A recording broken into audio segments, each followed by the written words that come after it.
জুবিনদাৰ ন্যায় লৈ গৰিমা বৌয়ে কি কৈছে আপোনালোকে শুনক, তাৰপৰা দুষাৰমান ময়ো ক'ম।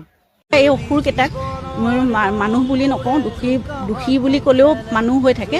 গতিকে এই অসুৰকেইটাক দানৱকেইটাই মুঠতে শাস্তি পাবই লাগিব, একদম গুৰুতৰ শাস্তি পাব লাগিব। ঘূৰাই ধৰিব পৰা নাই, ময়ো দূৰৰ পৰাই দেখিছোঁ, কিন্তু মই কাৰো বহুত কনফিডেণ্টে দেখিছোঁ। মই একো তেওঁলোকৰ মুখত কোনো ধৰণৰ মানে অনুশোচনা এইবোৰ ভাৱ মই একো দেখা নাই। গতিকে বৌয়ে ইমান কান্দি কান্দি পিনে কৈছে সিহঁতৰ দানৱ নহয়, সিহঁতৰ ৰাক্ষস বুলি ক'ব লাগে, যি নেকি সিহঁতি জুবিনদাক হত্যা কৰি দিলে আৰু আজিলৈকে ন্যায় দিয়া নাই তেওঁলোকে।